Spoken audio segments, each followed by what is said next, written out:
આવી ગયા તમે સાસુ સસરાની સેવા કરીને? એટલે જ હું ક્યાંય નજીકમાં તારે હાહરું નહોતી ગોતતી. મને ખબર જ હતી આ વહુ તો આખો દી પિયર જાશે પણ હારવાર તને લઈ જશે રોજ.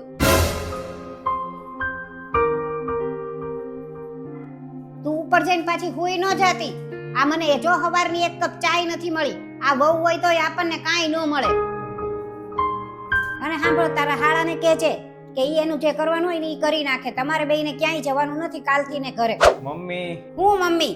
લગન પછી હવે છે ને સાસુને જ મમ્મી માનવી જોવે અને પિયર જવાનું હોય જ નહીં. અરે મમ્મી, ક્યારેક તો જોઈ વિચારીને બોલો. જે મનમાં આવે, જે મોઢામાં આવે બોલ્યા બોલ કરો. તો કાંઈક જોવું તો જોવે ને, પેલા વિચારવું તો જોવે ને બોલતા પેલા. અને મમ્મી, તમે ક્યારેય પૂછ્યું છે કે તમે ત્યાં જાઓ છો અને મમ્મી પપ્પાને ત્યાં તો એની તબિયત કેમ છે, એમ બધાય કેમ છે, મજામાં છે કે નથી એમ? અરે તમે હું પૂછવાના મમ્મી હવે એને વિશે? તમને તો ખાલી તમારાથી જ મતલબ છે. અને મમ્મી, તમને બધી ખબર જ છે કે આના મમ્મીની તબિયત કેવી રહે છે એમ, એને મજા રહેતી નથી એમ. અને બધી વાત અમે તમને કીધેલી જ છે કે એના મમ્મી અત્યારે કેટલા બીમાર છે ઈ. અને મારા હાલાની વાતમાં હું તને કહું ને તો એને બિચારાને મન નથી થતો, એવો શોખ નથી થતો કે અમને બોલાય વાત કરે, વારે વારે બોલાય વાત કરે. ઈ બિચારો તે હવે ટેન્શનમાં રહે ને એટલો બધો કે એને એમ થાય કે કોક હોય ને તો એને ખબર રહે કે એને મદદ રહે એમ, બધી વાતમાં એને સપોર્ટ રહે.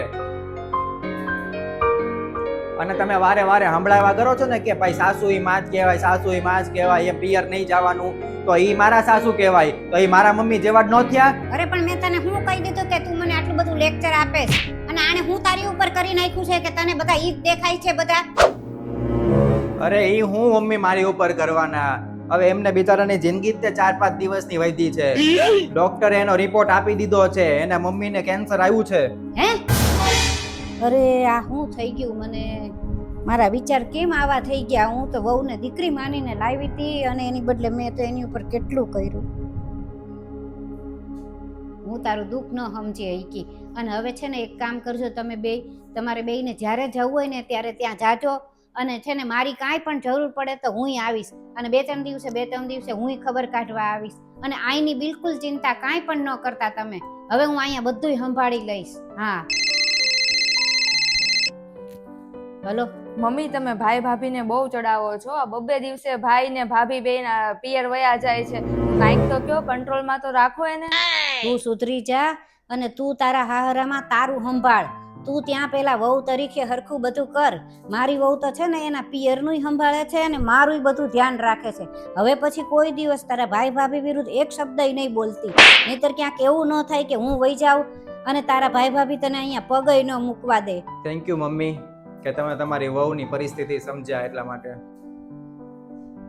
હા, અને હવે તમે જાઓ ને ત્યારે હું તમારી હારે આવીશ. અને આવી બીમારી ને એવું હોય ને તો બધા એક હારે હોય તો હિંમત રહે બધાયને, એટલે હું આવીશ હવે.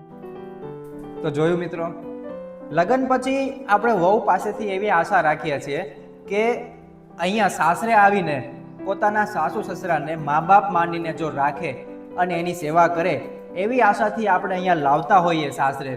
તો જમાઈ જરૂર પડે ત્યારે પોતાના સાસુ સસરાને મા બાપ માનીને કેમ એની સેવા ન કરી શકે? અને જો હું આમાં સાચું બોલતો હોય, તમને આ વાત સાચી લાગી હોય તો મને જરૂર લાઈક અને કમેન્ટ કરજો.